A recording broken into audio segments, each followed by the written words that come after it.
कहानी की शुरुआत रियो नाम के एक लड़के से होती है जो रेलगाड़ी में सफर कर रहा था, लेकिन टिकट न होने के कारण टीटी उसे चलती ट्रेन से नीचे धकेल देता है। पास ही रहने वाली माया नाम की एक लड़की उसे गिरते हुए देख लेती है। माया को पहली नजर में ही रियो अच्छा लगने लगता है। कुछ देर बाद आइसक्रीम लेकर रियो अपने घर के बाहर पहुंचता है। वह जब घंटी बजाता है तो दरवाजा उसकी सौतेली बहन सरीना खोलती है। अचानक रियो को सामने देखकर सरीना जल्दी से अपने कपड़े ठीक करने लगती है। रियो घर के अंदर आता है और सरीना कपड़े पहन लेती है। सरीना रियो की बड़ी लेकिन सौतेली बहन थी। रियो दूसरे शहर में पढ़ाई करता था और छुट्टियों में घर आया था। यह घर उनके माता पिता का था जो अब नहीं रहे थे। बाहर जाने से पहले सरीना प्यार से रियो के गाल पर एक हल्का सा किस करती है, लेकिन रियो के मन में अपनी बहन के लिए कुछ अलग भाव उठते हैं जिन्हें वह खुद भी ठीक से समझ नहीं पाता। तभी सरीना अपने प्रेमी हैरी से मिलने बाहर चली जाती है। रियो ऊपर से उन्हें बात करते और करीब आते हुए देख लेता है। इसके बाद रियो अपने कमरे में जाने लगता है, मगर कमरे में बहुत सारा सामान भरा हुआ था, इसलिए वह सरीना के बिस्तर पर ही लेट जाता है। देर रात को सरीना हैरी के साथ घर लौटती है। दोनों आपस में बातें करने लगते हैं और रियो बाथरूम में चला जाता है। सरीना और हैरी के बीच बातचीत की आवाजें सुनते सुनते रियो वहीं नींद में चला जाता है। अगली सुबह हैरी जा चुका था। नाश्ते के दौरान सरीना रियो को बताती है कि वह हैरी से बहुत प्यार करती है और जल्द ही उससे शादी करने वाली है। नाश्ते के बाद रियो किसी काम से अपने पुराने स्कूल जाता है। वहीं पर माया भी पढ़ती थी। रियो को देखकर माया अपनी सहेली से कहती है, मैं इसी से शादी करूंगी, यही मेरा होने वाला पति है। इसके बाद माया अपने घर लौट आती है। आज उसके घर कुछ मेहमान आए हुए थे, जिनमें से जॉन नाम का एक आदमी माया पर गलत नजर डालता है, लेकिन माया उसकी बातों को मजाक में टालकर अंदर चली जाती है। दूसरी तरफ हैरी रियो से दोस्ती करने की कोशिश करता है, लेकिन रियो के एक दोस्त ने उसे पहले ही बता दिया था कि हैरी शादीशुदा है और 2 बच्चों का पिता है। यह सुनकर रियो अपनी बहन सरीना को सब कुछ बता देता है, लेकिन सरीना यह बात पहले से जानती थी। रियो के मुंह से हैरी की बुराई सुनकर सरीना नाराज हो जाती है।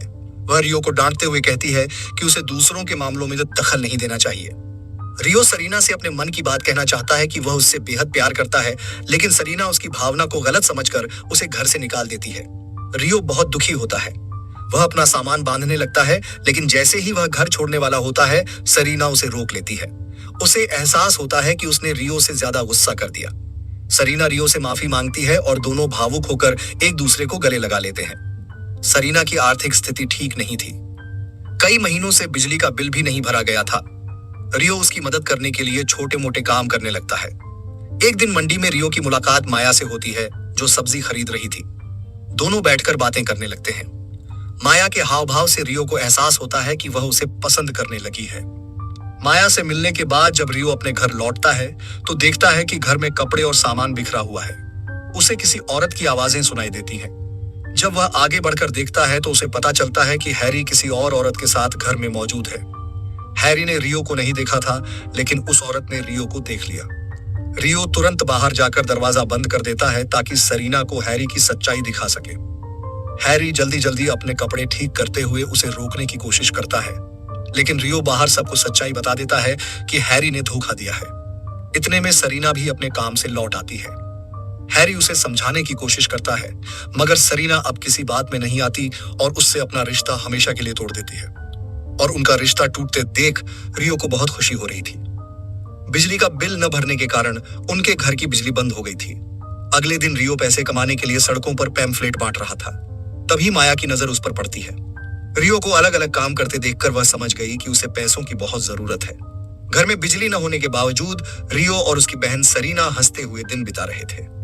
अगले दिन रियो अपने बॉस से कुछ पैसे उधार लेता है ताकि बिजली का बिल भर सके, लेकिन फिर भी वह पूरे पैसों का इंतजाम नहीं कर पाता। इसलिए वह माया से मिलने उसके घर की ओर निकल पड़ता है, लेकिन रास्ते में कुछ बदमाश उसे रोककर मारने लगते हैं। उसी वक्त माया वहां पहुंचती है और उसकी मदद करती है। माया जब उससे वहां आने का कारण पूछती है तो रियो कहता है, मुझे पैसों की जरूरत है, इसलिए काम ढूंढने आया हूं ताकि मेहनत करके घर की बिजली फिर से चालू कर सकूं। यह सुनकर माया अपने ही पिता की जेब से पैसे निकालकर रियो को दे देती है। रियो उससे कहता है, मैं तुम्हारा यह एहसान कभी नहीं भूलूंगा। तुम्हें जब भी मेरी जरूरत होगी मैं हाजिर रहूंगा। इतना कहकर वह अपने घर लौट आता है और सरीना के जूते पॉलिश करने लगता है। थोड़ी देर बाद सरीना काम से घर लौटती है और अपने चमकते जूते देखकर खुश हो जाती है। दूसरी ओर माया के घर में उसकी शादी की बात चल रही थी।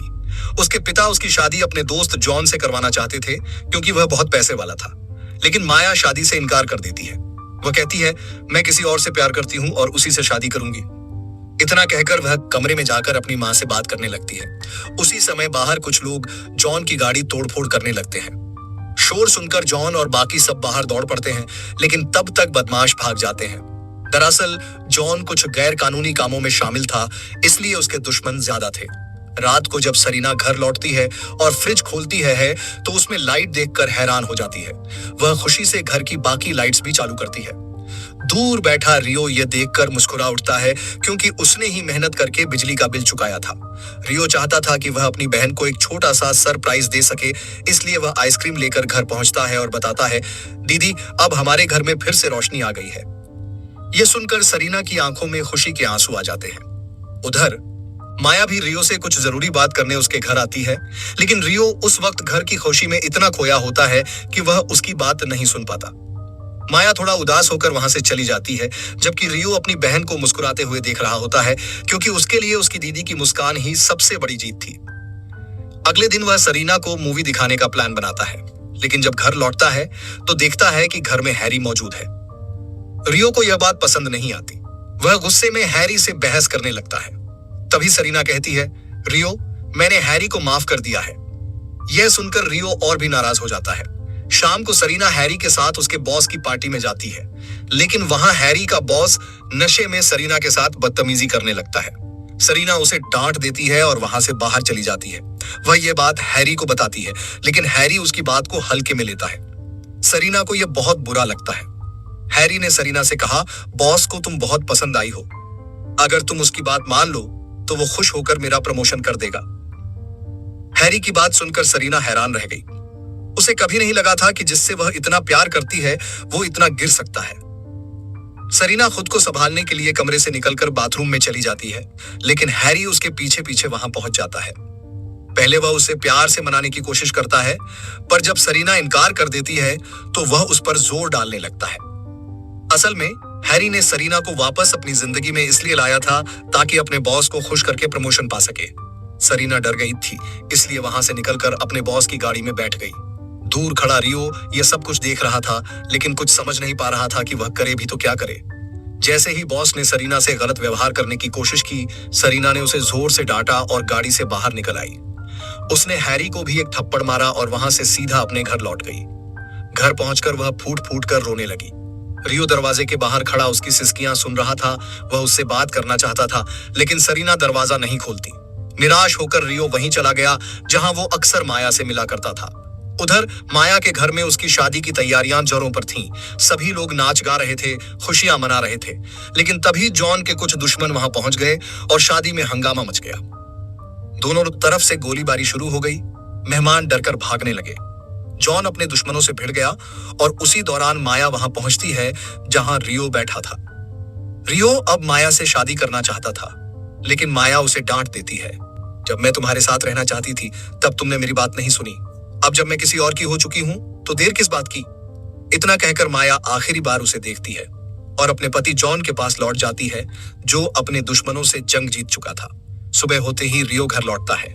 वहां उसका सामान पैक रखा था। सरीना ने फैसला कर लिया था अब दोनों को अपनी अपनी राहें चुननी होंगी। जाने से पहले दोनों साथ बैठकर आइसक्रीम खाते हैं, अपने बचपन की बातें याद करते हैं और हंसते हंसते आखिरी बार एक दूसरे को देखते हैं। और इसी के साथ इस कहानी का यही अंत हो जाता है।